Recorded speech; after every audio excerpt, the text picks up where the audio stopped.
losing control. I'm seeing red. Watch you rise, watch you fall. Now I'm about to break. Face the pain, no escape. Can you step to this? Face the pain, no escape. Can you step to this? Face the pain. Face the pain, no escape. Can you step to this? Face the pain. What's going on, everybody? Welcome to another episode of the Fixed Fights podcast with Kurt and Ben. As always, I'm Kurt. I'm here with my main man, Ben. What's going on, dude? Not a lot, man. Just chilling. It's cold as hell out here. The Chiefs lost the Super Bowl, but we got some MMA to talk about, so I'm pumped about that. Yeah, the Chiefs did lose the Super Bowl. Really quick, do you have any strong opinions on Tom Brady? I mean, the guy is pretty remarkable, right? Like, he's 43 years old, just switched teams. I mean, dude, people have been like saying he is going to be over the hill. He's done year after year after year, and I mean, dude, there's like no slowing down to him. He's pretty remarkable. Again, we don't generally talk about football or other sports, but I mean, he's got to be one of the greatest athletes of all time at this point. Certainly one of the most accomplished, like for sure, like up there with like the Wayne Gretzky in terms of like just like dominating his sport, like statistically and winning championships.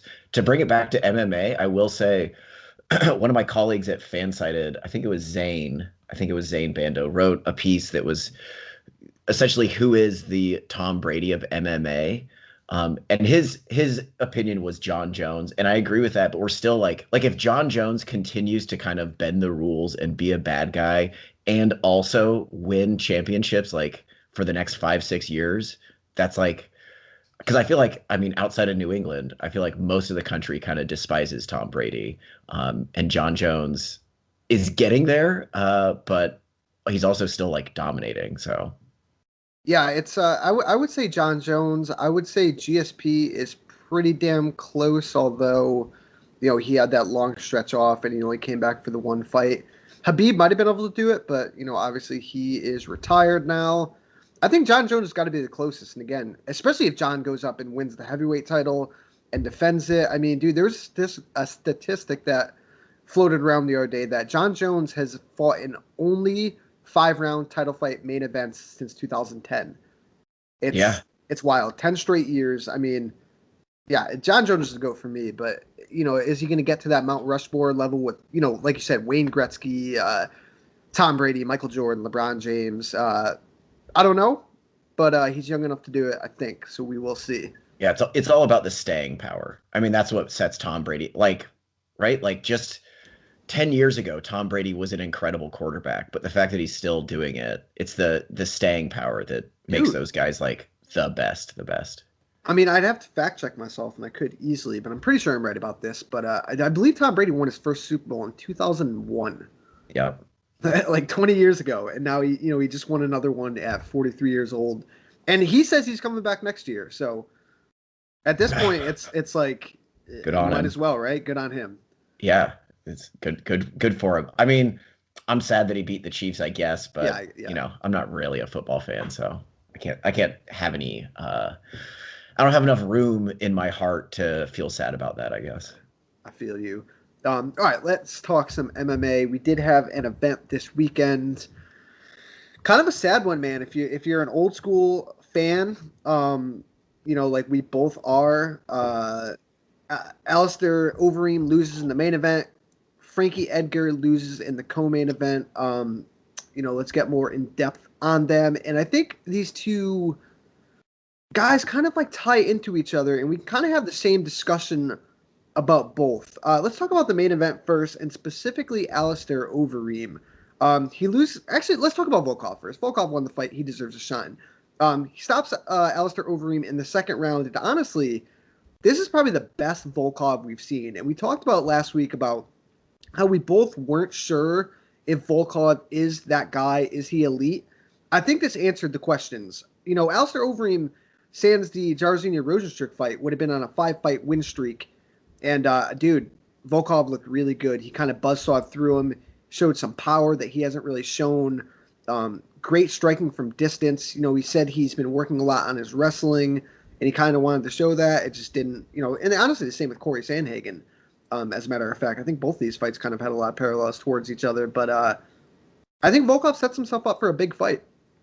Yeah, and I'm trying to figure out exactly who he fights, and maybe we can talk about that a little bit later. But in terms of just the fight, yeah, I mean, I think on one hand, it was maybe a little bit, we had been talking so long about when is Alistair Overeem going to finally look his age, and maybe there was a little bit of that, but I don't really want to take anything away from Volkov here, No. who came out fast, but also like seemed to recognize the threat that was Overeem. Like Overeem immediately kind of backing himself into the cage and doing that shell. Volkov recognized that as like, yes, an opportunity to attack and flurry, but also like this is where Overeem can be dangerous. He lets big heavyweights kind of gas themselves out throwing those flurries against the fence. So I thought it was a really smart performance from Volkov. And yeah, exactly what we were kind of talking about last week. Like, does he really have that like power and athleticism at to like put guys away at the elite level? And say what you will about Overeem's like durability, or his age, he's still super, super crafty. He was trying to do a lot of the kind of tricky things that Volkov just totally was not falling for. So, yeah, I mean, for Alexander Volkov, you can't ask for a much cleaner performance. In terms of matchmaking, man, I don't know where he goes from here. So tell me if I'm wrong, dude. Stipe and Ngannou are on a clash, right? And you never know with Stipe if he does win, when he's going to come back. Dude, if I'm a heavyweight and I'm a big heavyweight in this position, I'm calling out John Jones every single fight. Like, I feel like these guys should start calling out John Jones as well, because tell me if I'm wrong, but John Jones is pretty damn close to as big of a fight as the heavyweight title at this point. Do I think Alexander Volkov is the right guy to fight John Jones? Maybe. I think John probably fights for the title in his first fight.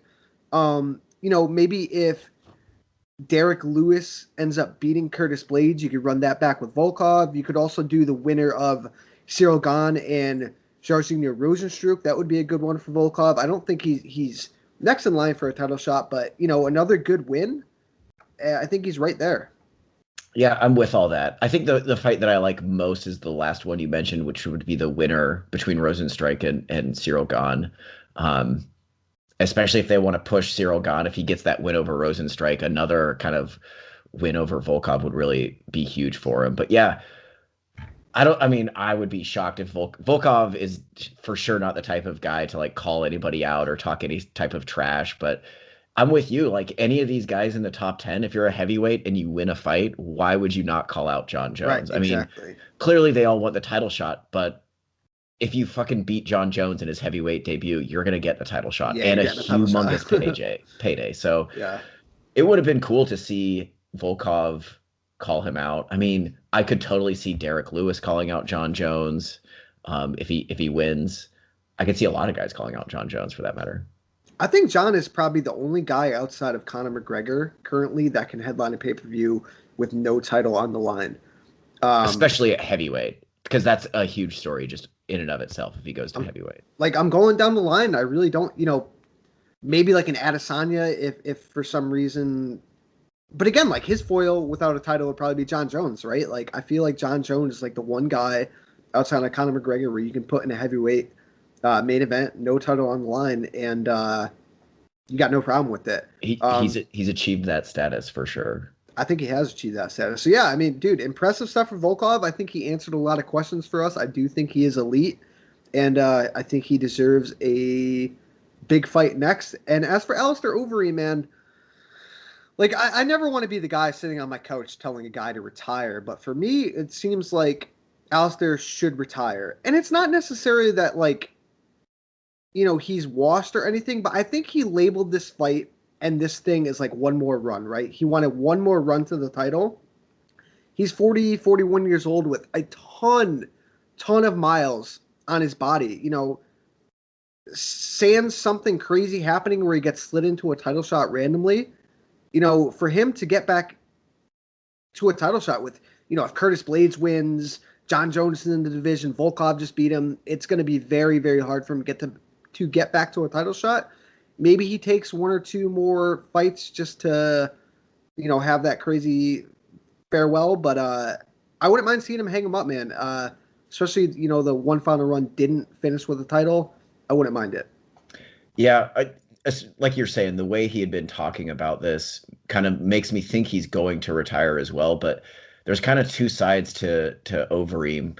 One, I think, is the side that's super rational, and he knows, well, I just lost by knockout to a guy ranked below me. If I really want to get a title shot, I'm probably gonna have to win 2 more fights to get back there at least.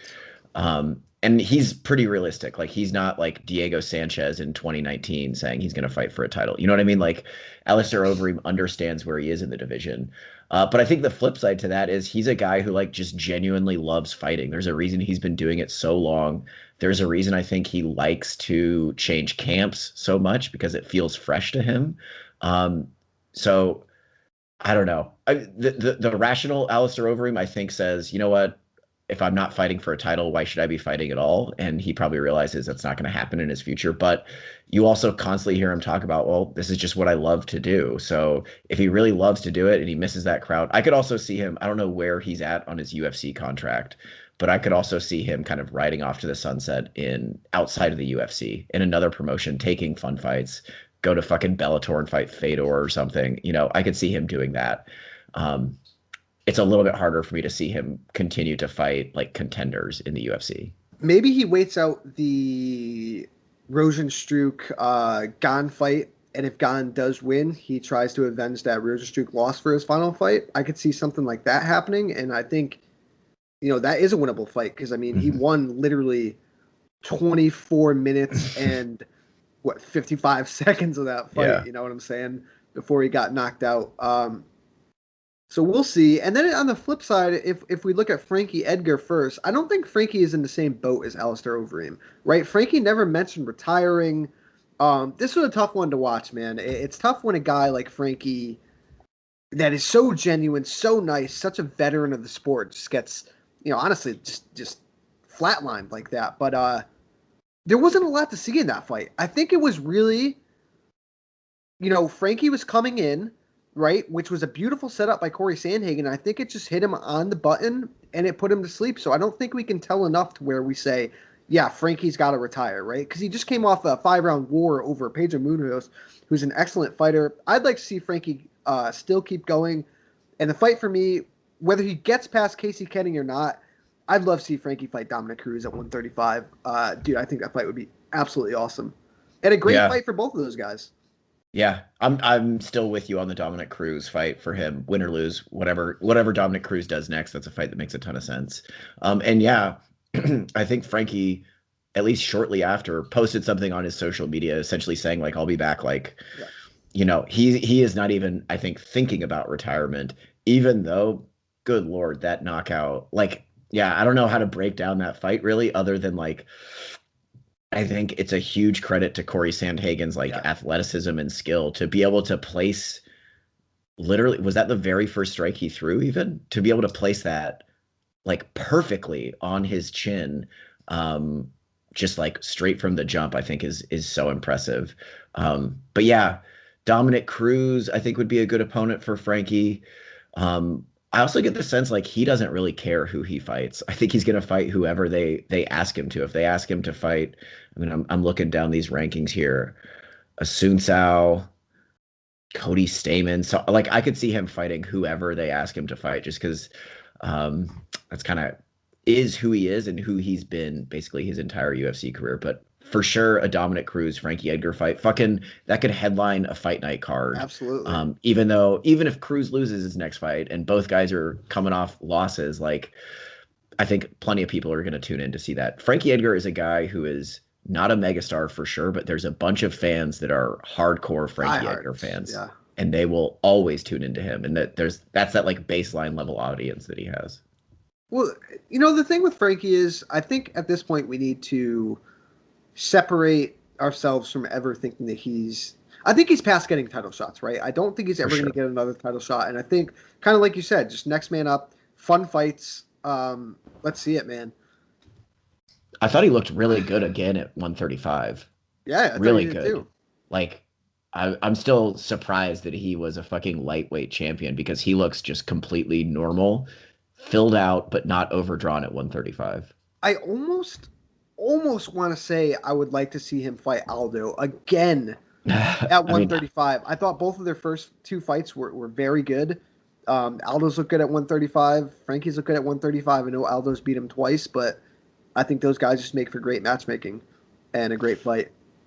I mean, maybe if Aldo gets like starched or something, I would need to see Aldo decline. I think Aldo is still a fucking killer at 35. I Yeah. mean, he took Peter Yan pretty deep into that fight before he kind of faded and went away. So I would need to see Aldo slip a little bit more before I get super excited about a third fight with Edgar. But honestly, man, yeah, like any of those fights at 35 are fun for Frankie. And this, like, really kind of hard to watch knockout notwithstanding. I don't think Yeah. he's like completely shot or anything. I don't think so either. Right. On the flip side, Corey Sandhagen, dude, he's got next, man. Got next. Yeah. I don't care if Aljo wins. I know he, tore through Corey Sandhagen, but man, that's going to be a different fight now. Corey's coming off two just beautiful knockouts over Marlon Moraes and Frankie Edgar. He's got next. I don't see how you can't give him the next fight. He deserves it. He's calling for it. Give it to me. Yeah, and even yes, Aljamain Sterling tore through him, but it was not like a 9-minute ass kicking. Do you know what I mean? So I think that's still like I'm still interested in that fight, even though Aljo like literally just took him down and submitted him like right away. I would be shocked if anything like that happens again. And it's like I said, it wasn't completely clear who was the overall better fighter based on that, because we didn't get to see them really exchange. Yeah, you didn't on get the to see feet enough at all. of it. So So what are your thoughts on Dillashaw? Are you of the I always belief that forget about Dillashaw gets? Yeah, he's eligible now. He's going to be getting a Yeah. fight. Are you of the belief that he should get the immediate title shot, or do you think he's got to fight? Ooh, I think well, I definitely think he should fight. I was just thinking Yeah. about who it should be. I don't think he should be slotted back in. I mean, hell, It it's should been be 2 Aldo. years. Aldo is the would be fight to good. make. That's the fight. I know I just said Aldo and Frankie, but Aldo should fight TJ. The Aldo and Frankie is like down the line. Frankie's gonna need some time to get his shit together. But That would dude, I be- think TJ and Aldo makes a ton of sense. That would be a great. I wouldn't put it past the UFC putting Dillashaw against Sandhagen though. Yeah. To try to get Sandhagen a bigger name, even though like I'm with you, he should be up next 100%. I much prefer your Aldo fight for Dillashaw though, much more. That's a fucking banger. That's a great fight. That's two dudes that have been around the block, been around for a long time. And dude, honestly, for TJ, man, he should be wanting another fight. Because let's say TJ comes in, he's been off for 2 years. I mean, dude, he had a rough go about it, before he went out. I mean, just getting absolutely starched by Cejudo, and then he pops for EPO, and then he's been off for 2 years. And now if you inject him back in and put him in a title shot against one of these savages and he gets stopped, I mean, dude, he's got like nothing left, momentum-wise. We were talking about it last week or 2 weeks ago. The UFC does not do tune-up fights. Like, No, they don't. if this were boxing and he's coming back, he'd be fighting somebody that nobody knows. Yeah, right? Exactly. And that's okay. But that's just not how the UFC and MMA operates. Like, you don't really get tune-up fights in this sport. So yeah, he's gonna be right back in it. I'm kind of surprised he's eligible like right now as we speak, I believe. He is, yeah. It's January crazy. 20th or something like that. It's crazy that he's not already booked. Well, Like, I'm sure he's pining for a title shot right now. I'm sure he's playing he's hardball. Waiting to see how Peter Yan and Aljamain Sterling shakes out. But I mean, you and I are like hardcore in the sport. And even some weeks I forget, like you brought his name up and I was like, oh yeah, TJ Dillashaw. Like, I think he needs to be reintroduced to the fans before he's just thrown in there into a title shot for sure. Yeah, I agree. I'm going to skip a little bit down the card and then we'll work our way back up. I thought that one of the best performances on the card was Beneil Dariush getting a split decision over Carlos Diego Ferreira. I don't know who the hell gave Carlos Diego Ferreira that fight, but Dariush with another impressive performance. Dude, I was so happy that these guys decided to grapple. I mean, dude, those grappling exchanges, and they were using 50-50 and leg lock attempts just to scramble back to their feet. It was a thing of beauty. Dude, Dariush is just reckless abandon on the feet.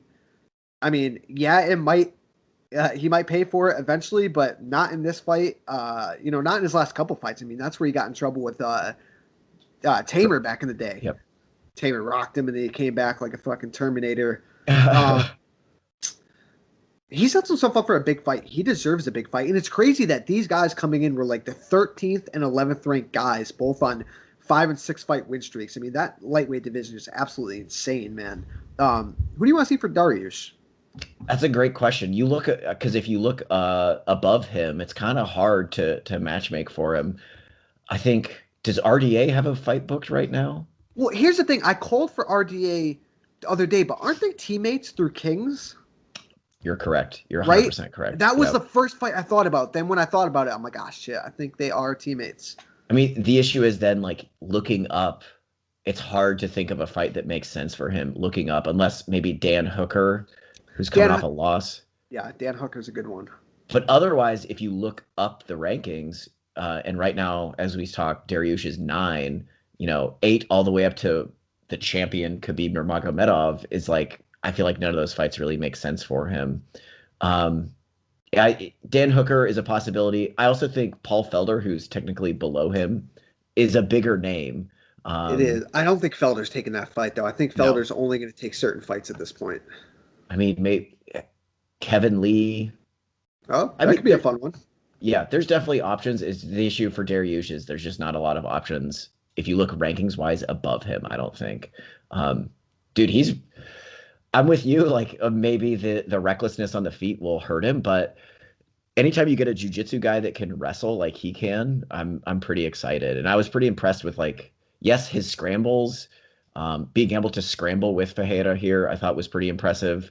But really, like, his willingness to wrestle, to take the fight to the mat, like, kind of fearlessly. The better he gets at wrestling, the more and more dangerous he can be, because he's already like a really, really phenomenal like back taker and submission artist. So is Ferreira, man. Like, he's a guy who I know is from a BJJ background, is a black belt, all that jazz, but he didn't really have a deep competition background in jiu-jitsu before coming to MMA, and he's proven that he's like up there with the elite of the elite in terms of BJJ. I loved what he said on the mic too. He kind of called his shot. He said, I deserve some damn respect, and he certainly does, man. I think both of those guys deserve some damn respect. I like the Dan Hooker fight. I think that one makes a ton of sense. It would be RDA if they weren't teammates, and I'm pretty sure they are, because that would be a really fun stylistic matchup. But Dan Hooker works for me, man. Yeah, I'm all about that.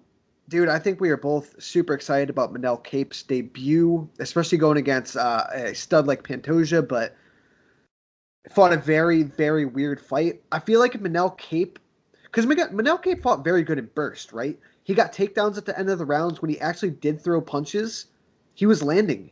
It's just Pantoja outworked him.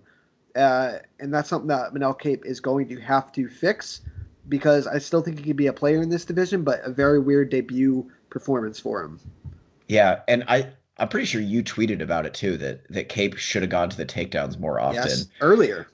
I know maybe he doesn't have like an amateur wrestling background or anything, but I thought it was weird, the commentary. He's not like a submission specialist at all, but he is a pretty good takedown artist, and he had shown that in his fights in Ryzen. Yeah, they were acting like he had no ground game. Yeah, when it's like, no, this guy can take the fight to the mat pretty competently, kind of whenever he wants. And we saw that, like, when he was shooting double legs. I think I would have liked to see more of that wrestling. And I know, like I said, he's not like known for his wrestling, but he's a really good takedown artist and has huge power with his ground strikes. But yeah, just I kind of thought he wouldn't be, since he's fought in so many big spots before, that he wouldn't be kind of taken aback. But I think maybe that happened a little bit. Maybe no crowd threw him off. Just a totally different setup. It was a super slow start. It didn't feel like until really late in the fight that he even started to get into some sort of pace. So I think we can still expect really good things out of him. But yeah, a weird fight against Pantoja for sure. Yeah, and Pantoja, I think he firmly keeps himself in that top of that division where he deserves a big fight next. I mean, this was a big fight, but another big fight to get him closer to that title shot. He did lose to Figueiredo previously, but we shall see. The last one on the main card I really want to talk about, and not even talk too much about, but Man, Clay Guida still doing the damn thing. I think Clay Guida's looked really, honestly, better than he's probably looked in recent fights. I mean, so I had a parlay going with Michael Johnson in it, and Michael Johnson by stoppage. And dude, he cracked Guida a couple really good times, and Guida just his cardio still there. The chin looked great, man. Props to Guida. Both these guys for a fun fight, but dude just stud still, man. It's crazy. Somehow. I love that Guida, after the fight, literally asked for a no-name opponent. He was like, I'm tired of fighting veterans. Give me somebody with like an up-and-comer with no name. Like Dude, guy's such a another one of savage those that he guys, like man. wants to fight somebody that nobody knows about. Like, all right, Look at his. dude. I mean, his record's crazy. Like, if you go down his record, he's another guy that's fought like stud, stud, stud, stud, stud, like all over the place, man. Yeah, fucking Brian Ortega, Man, he's, Tatsuya Kawajiri, Chad Mendez, Gray Maynard, Benson Henderson, Anthony Pettis, Gomi, RDA, Kenny Florian, Diego Sanchez. Nate Yeah, Diaz. of course. Crazy. Yeah, that's crazy. Anybody else on this card you want to give a shout out to? I mean, I love that the very first knockout was that the very first. Yeah, that was pretty sweet. Ode Osborne? Yes, that's what I'm thinking of. Otherwise, wasn't. I mean, the prelims were kind of a drag, man. I felt like decision after decision after decision. I guess because it was. But yeah, I mean, my biggest takeaway was from the entire card was Sandhagen's like early contender for knockout of the year. Yeah. That's for sure going to be in the top 3 by the time we get to the end of the year. And Volkov kind of establishing himself as for sure good. I think that answers our question from last week. He is actually good. Sorry, Sandhagen, but you'll never get my vote for knockout of the year. That's fair. With that one. All right. We got a pay-per-view this weekend, man. I feel like it's kind of sneaking up on us. Like I don't know if like the promotion hasn't been up enough, but this is a really damn good fight. The only downside is the card under it is not very good. I mean, it's a decent card, but pay-per-view wise, main event is extremely good though. Yeah, this is why it's snuck up on us because yeah, we know I'm excited about Usman Burns for sure, but usually when I get really jazzed about a pay-per-view, it's like, oh my God, look at these 4 fights they put together. I can't believe these are like all back to back to back. And here it's like Usman Burns, great fight. Really pumped about that. Co-main event, Macy Barber and Alexa Grosso. No disrespect to either woman there, but what are we doing? You know, like fucking Andre Ewell and Chris Gutierrez is on the main card. Like, again, no disrespect. Could be a fun fight, but I don't know what we're doing here. Maki Patolo, Julian Marquez. Yeah, I don't know. I don't even know why Kelvin Gastelum and Ian Heinisch is kind of hidden there. Like, why is that not the co-main? I feel like that should be the co-main event, you know? Yeah, I don't entirely get their bout order here. And yeah, it's just a super, super weak card under the main event, which is not. I'm really excited about Usman Burns, but neither of those guys are like mega stars. Go ahead. Let me ask you this: Do you think any of this has to do with Kamaru Usman? I just feel like he's not the most. How do I want to word this? He's not the most like sellable guy, right? Like he doesn't really talk much shit. He's not a boring fighter, but like, you know, the style is not the most exciting. Do you think that has anything to do with it? Maybe, but I feel like for that reason, they should be putting him in like co-main event slots of bigger cards. Like put him underneath a McGregor, or put him underneath a John Jones, something like that. Kind of what they sometimes do with champions like Shevchenko. And I'm trying to think of other like lesser known Peter Yan. I feel like is another guy that they might do that with. It's weird that he's like headlining this card. Given all those things you just said, he's not a huge star. I think he has that potential because he presents himself really, really well. And if people actually listen to him, I think he's a great interview. Yeah, he's very well spoken.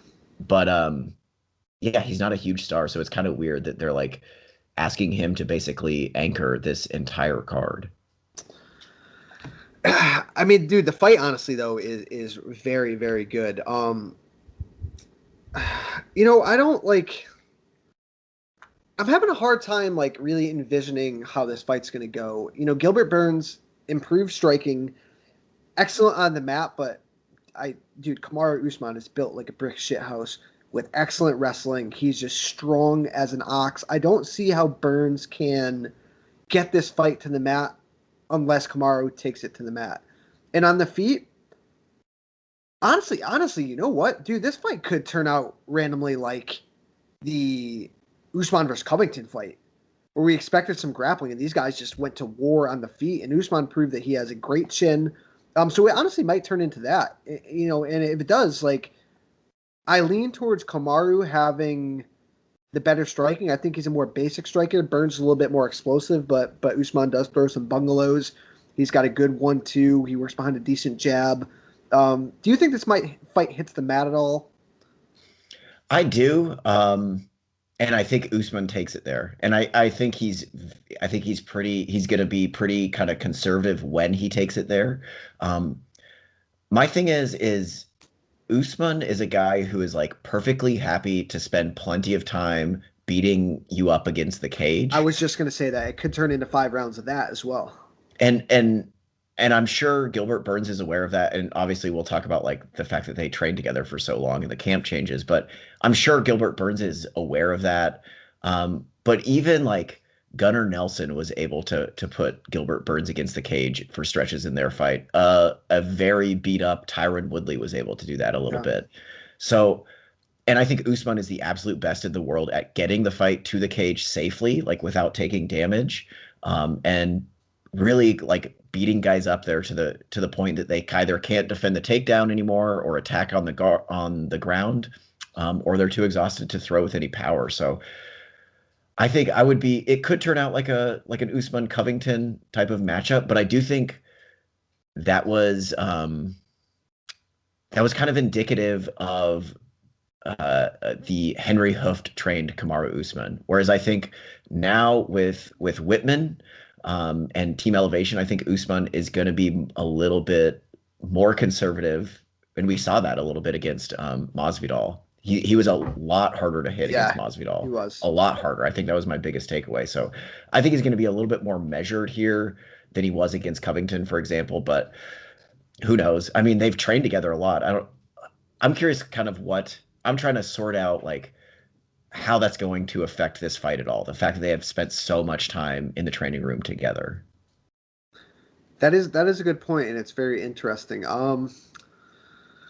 But again, you can't go into the fight right thinking like, all right, I know what this guy's going to do. I know his tendencies. They've been working. Outside of that, right? I'm sure they know both of what they're doing. They're trying to, put together different game plans and build on that. I don't think it's going to be too much of a factor where they're going to neutralize each other.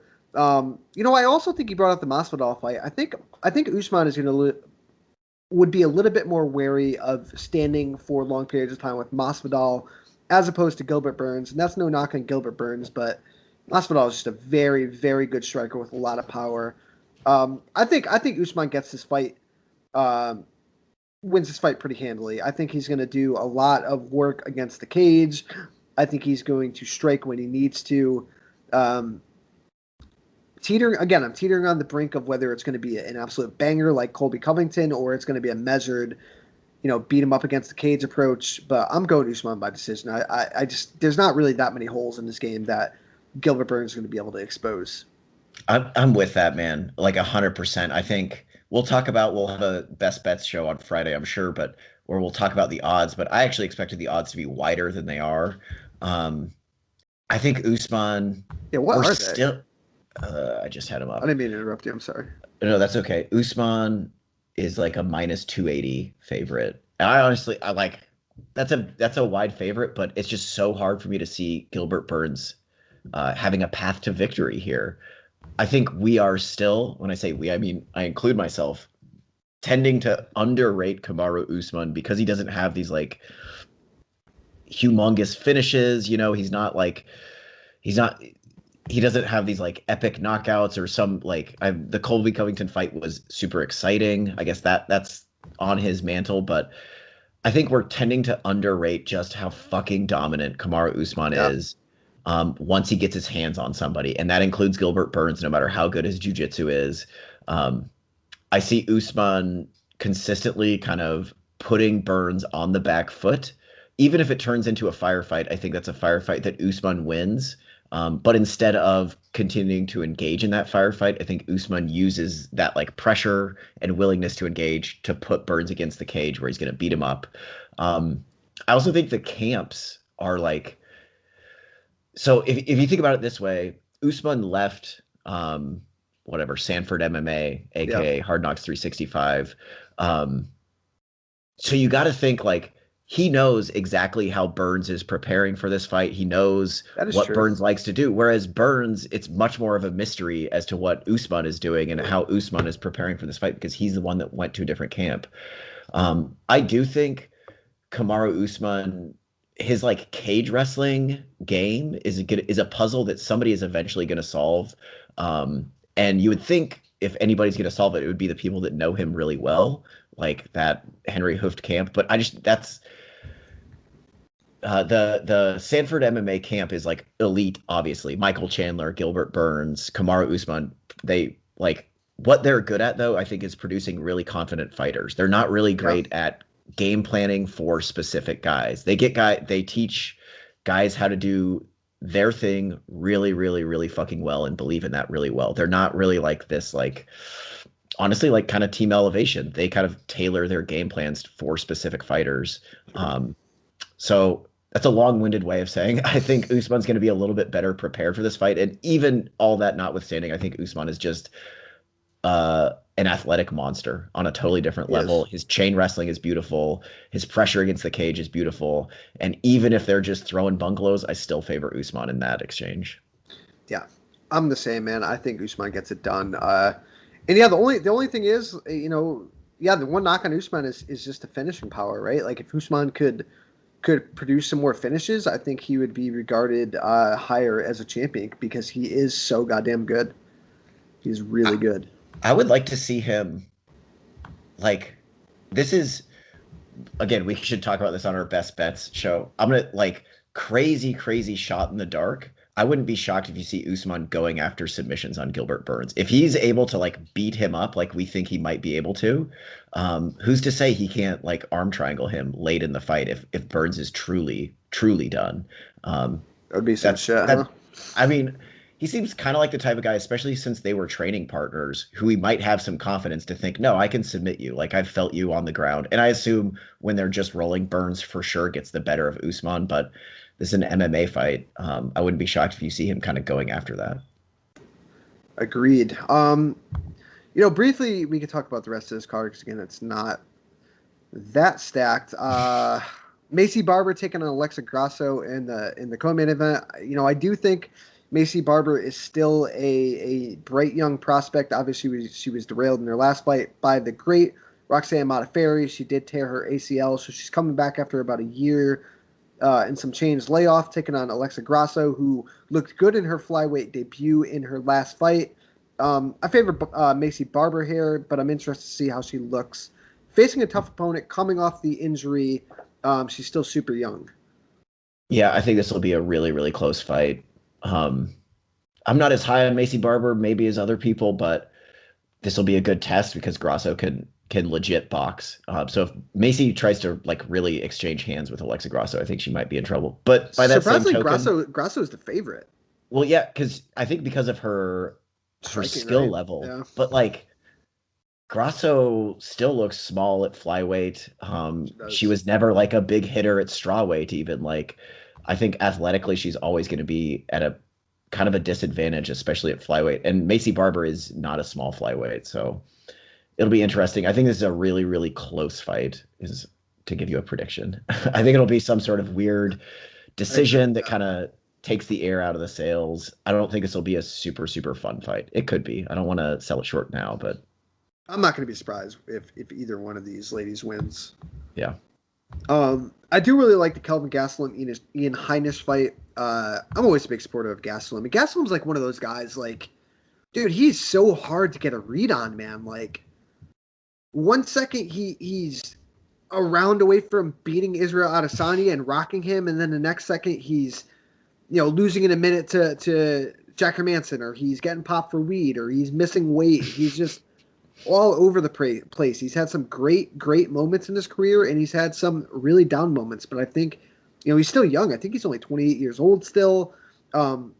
He's got a tricky southpaw style. He's a good wrestler. He's got good cardio.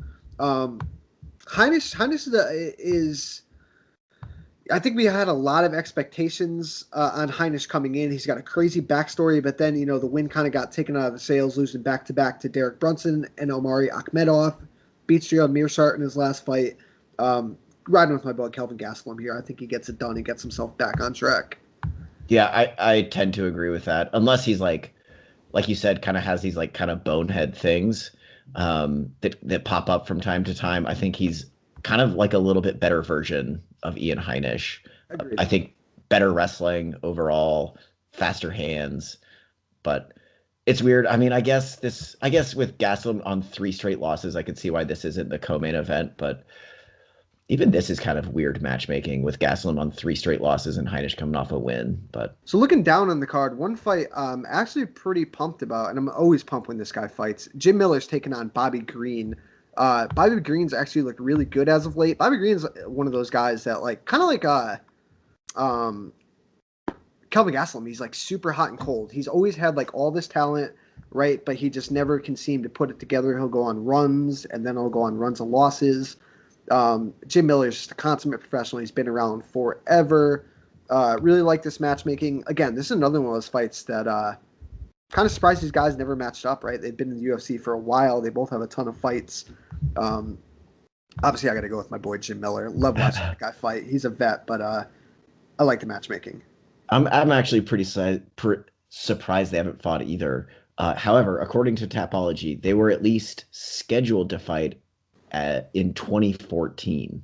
But yeah, I'm shocked they haven't fought each other. I like Jim Miller here too.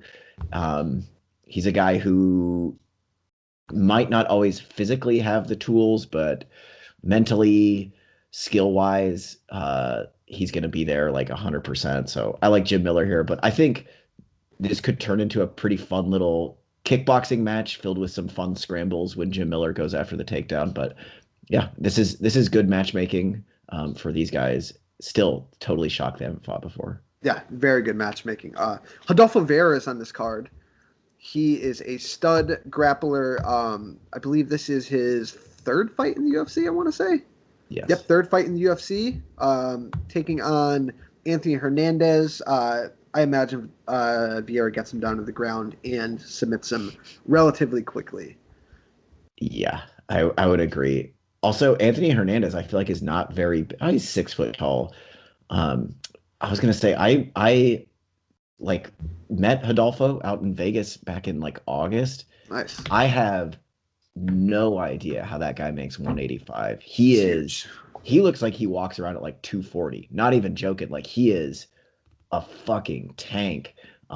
He must be cutting just enormous amounts of weight to make 186. Yeah, he's a big dude. Bilal Muhammad taking on Diego Lima. Don't sleep on Bilal Muhammad, man. 3 fights in a row. He's won. Knocking on the door of that top 10. And then another one I really like, Ricky Simone taking on Brian Kelleher on the early prelims. That should be a fun one. Yeah. Also, this card, kind of the prelims get me a little bit more excited than the main card. Yeah, same. Because even Jillian Robertson against Miranda Maverick is actually a pretty good fight. That is true. Maverick is like a top prospect with a grappling base, I would say, fighting one of 125's better overall grapplers in Jillian Robertson. So that's an interesting fight. Yeah, like Bilal Muhammad, Diego Lima, Jim Miller, Bobby Green, Ricky Simone, Brian Kelleher, Jillian Robertson, Miranda Maverick. All those fights like get me more excited than Barber against Grosso or Marquez against Pitolo or Ewell against Gutierrez. Like I truly don't understand the bout order on this card. Yeah, it's very, very weird. And again, like the co-main event was supposed to be Uriah Hall versus Chris Weidman, which was a big one. But even that, like not. I guess it's a pretty relevant fight. Weidman finally got a win, but I mean, maybe. Yeah, I guess. I was not excited about that. I thought that was going to be a kind of a stinker. Is it? And I don't know if it got rebooked or what, but I wasn't super pumped about that. I think it's going to be rebooked. I don't know if it did just yet. All right. We got some big news from Bellator, man. Some big news. Bellator dropped the news yesterday. They announced a bunch of events, and they had announced their light heavyweight tournament. First, really quick, obviously the fight that we're most looking forward to, I think, has finally been announced. Pitbull versus Sanchez 2 is going to be taking place April 2nd, 2021. Again, not selling Emmanuel Sanchez short, but if Pitbull does win that fight, man, we're set up for one of the best fights in MMA, which is going to be AJ McKee versus Pitbull.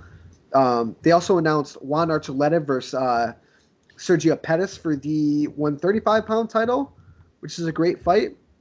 And, dude, then they announced this light heavyweight Grand Prix. And obviously, the big fight that is going to happen in the first round, Yoel Romero taking on Anthony Rumble Johnson.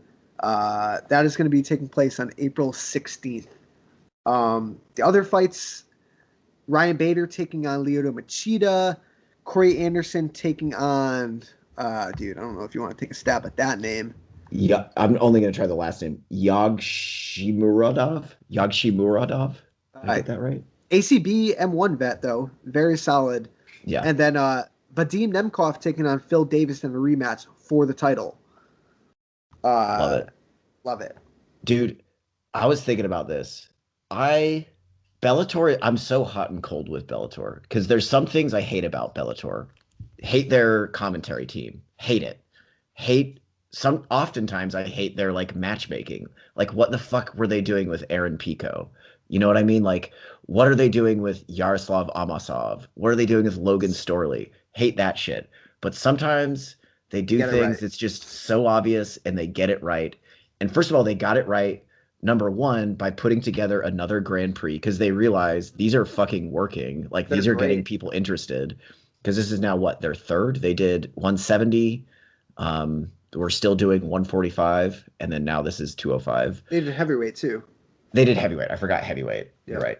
So fourth. But also what they did is the most obvious thing, and don't fuck around. Don't put them on different sides of the bracket. Go ahead and book Yoel Romero against Anthony Rumble Johnson right from the jump. Like sometimes it's just so obviously the correct thing to do that they can fuck it up, and they didn't fuck it up here. So I'm pretty happy with Bellator about this. Yeah, they didn't fuck it up.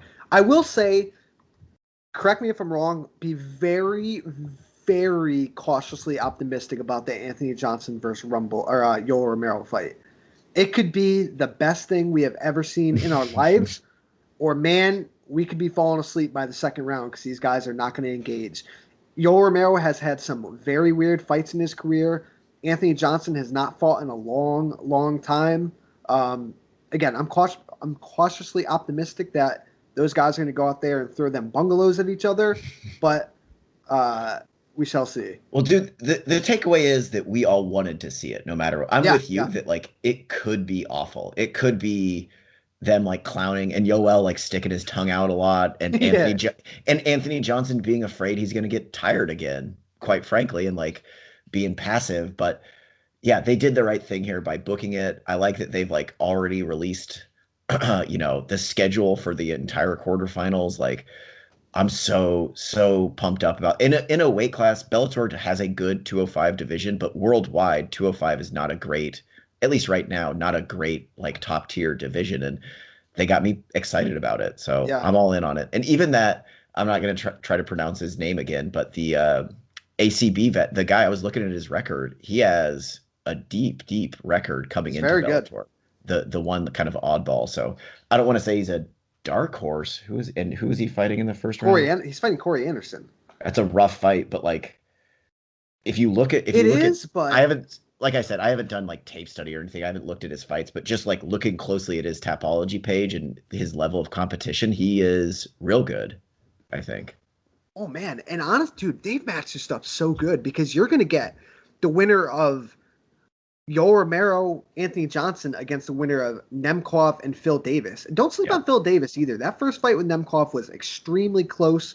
I do think Nemkov is the class of this field, even with Rumble and Yoel Romero in it. But dude, there's some good ass fights. You can get a possible Corey Anderson, Ryan Bader fight in the semis. Love it, dude. Love this matchmaking. They put together some good cards. It's worth the wait, man. It is Do you, worth the wait. do you think the UFC would ever do something like this? I don't. I don't know It's such why, a but I fucking don't. shame. They would, I think the more success that Bellator has with this, they're even less likely to do it because they don't want to be seen as doing something that Bellator does. They don't ever want to change their model. Like the model, it just stays. That's it. They don't ever want to cross promote, which I think could be excellent. Obviously, they don't want to do any tournaments. They don't want to. The last time they did a little mini tournament and labeled it as that was the flyweight tournament, all the way Yeah. back to what, like 2012 or 13. Yeah, You know, 2012. like Yeah. And we almost, not to get too far off track, but the one time that they did that because of us, because remember it was Demetrius Johnson yeah, and Ian McCall, we almost, if they had actually not fucked up the scores and called it, what did they call it for Johnson, but it was actually a draw, it was a right? draw. Yeah, We could have had like live TV, like sudden death, like I the know. UFC, if like that would have been so fucking exciting having them fight a necessary fourth and fifth round on live TV as part of the tournament. The UFC just Like, had dude, it. They had like an exciting moment in front of them that could have happened if they had not fucked up reading the scores, and they're just like, nope, we're never going to do that again. you Like realize they have the perfect opportunity lightweight, to do yeah, this with the nastiest division ever. yeah. It's But like Khabib's coming back. Don't worry. their lightweight division is like the fucking 2005 open weight or what is it light or middleweight Grand Prix with like Shogun and Arona and Rampage and Chuck Liddell. You know what I'm talking about? That was a I 16-man know. tournament, Yeah, but still, like if they just did an 8-man 8 man, it'd be lightweight great. tournament, it would blow the fucking doors off, and they could put the fights from the tournament on the same card, put the semifinals all on the same card, that kind of shit. Like Bellator gets me excited, and they do so much that I hate, but every once in a while Bellator just puts out stuff like this, and they reel me back in. I know. I know, Yeah. man. Um, Speaking of lightweight division, did you listen to any of Nate's interview yesterday with Ariel? I need to go back and actually watch it. I'm gonna do that on my way to work tonight. But I heard some clips. He basically said, "Fuck lightweight." He runs that division, which I love. Nate's my boy, but he clearly does not run the lightweight division. But he said he wants to fight Dustin Poirier at 170. Poirier went on Twitter and kind of said, "Sure, a fight closer to my weight." I don't know if they do that. I think Poirier should be the lightweight champion right this second, but dude, if he wants to go up and fight Nate at 170, I wouldn't have the biggest problem with it. If that's the case, you got to do. I think you got to do Chandler Oliveira for the strap. Yeah. If Poirier wants to, it's kind of an indictment on the UFC that it's more lucrative for Poirier to just do random fights than become the champion. Like Poirier doesn't seem at all interested unless it's like a third fight with McGregor, which it Yeah, would be the biggest payday. He doesn't really seem to care about getting any sort of belt. Yeah, I thought it was interesting that Nate said he would love to fight Poirier or Charles Oliveira, but only at 170. And it's like, well, I don't think Oliveira's going up to 170. for sure not, because Oliveira, yeah, for Oliveira, getting a title is more lucrative for him. For Yeah, Poirier, it's more lucrative to do whatever big fights he can get. And I think Nate at 170 is a fight that he probably imagines he can win pretty easily. And I'm sure that's got to be a bigger payday for him than fighting Charles Oliveira. I mean Nate's probably the second biggest payday in the sport outside of Connor. For now, as long as he can stay relevant. For now, I mean, he's teetering on the brink. yeah, That's for sure. yeah. Because again, like he gets everybody hyped up and he fights once every 2 years. It's like And like that. got his shit kicked in by Yeah, George he Masvidal. really So did. He really did. you got to win sometimes. Really quick before we get out of here, PFL also announced some of their other brackets. They announced their heavyweight division. Correct. And I don't know if are you pulling that up? Yeah, I got it. Heavyweight, they announced heavyweight and female lightweight. Heavyweight is like nothing super new. I mean, Fabricio Verdum is a good addition. Yeah. I'm not super pumped about there. I mean, Muhammad Usman, I guess, is another good addition. Justin Willis. Heavyweight is fine. My big takeaway is looking at this fucking women's lightweight division, dude. Cindy Dandois is probably the second best fighter in the field. So take that as you will right now. We're talking about Cindy Dandois, who, bless her heart, like she's fucking 16-5 as a pro fighter, so I shouldn't talk shit, but we've seen her fight. Fucking Jenna Fabian, who is 2-1 as a pro. Of course, Kayla Harrison, 8-0, reigning champion. You know, took an Invicta fight in the offseason and just wrecked some girl's face. Elena Kolesnik, who I think hasn't fought in like 2 years. I was there live to see her get totally dominated by Felicia Spencer. Mariana Moraes, who is 16-10, so that's a decent record. Larissa Pacheco, who Kayla Harrison beat twice last year. Yep. And then Julia Pajic, I don't even know how to pronounce that, 3-0. And then Laura Sanchez, 1-0 as a pro. Like, just give the money to Kayla Harrison right now, right? Like, give it to her. This is the problem that they're going to have. What does Kayla Harrison value more? Money, or does she want to prove that she's the best in the world? I think I'm going to lean towards she's going to want to prove that she's the best in the world, and fighting these ladies, no offense to any of them, is not going to do that. She's proven that she can make 145, dude. I don't know how long PFL is going to be able to hold on for her, man. Hold on to her for. Yeah. And I honestly, for sure, like, she's going to make, assuming she wins the title this year, and plus whatever fight purses are for regular, right? She's going to make a pretty penny this year. But honestly, if she goes to like Bellator, where she can sell more sponsorships than PFL allows her to, and she fights somebody like Chris Cyborg, like, she's going to still make pretty damn good money doing that. Yeah, she is. And yeah, the fact that she's proven she can make 45, like, let's get it on. But honestly, like, this PFL 2021 season for the female lightweights feels just like a formality of Kayla Harrison whooping all their asses. No disrespect to anybody, but like, it's just hard to look at people with 3-0 records, 1-0 records, 2-1 record, and think they're gonna like give Kayla Harrison anything to worry about. And they may make us eat crow. You never know. Stranger things happen, but I mean, dude, one of my wish list fights for 2021 was Kayla either fighting Amanda Nunes or Chris Cyborg, and I gotta think it's gonna happen, man. Looking at this lineup of women, I mean, what is this proving? Yeah, you're winning a belt and you're winning money, but like, this is not proving anything long term. How old is Kayla Harrison? Let me see here. I want to say she's 30. Like, yeah, 30. so it's, she's not getting any younger. She's not like, 22 where she's got all these years ahead of her. She's probably in her physical prime right now. We gotta realize too that her first pro fight was in 2018. So she's just now entering her third year as a pro.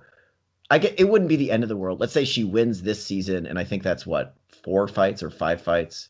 So if maybe she ends this season as 12-0, with another year's worth of promotion, being on ESPN behind her, I think she could then command a pretty big payday against whatever woman is at the top of 145 in a year, whether that be Amanda Nunes or Chris Cyborg.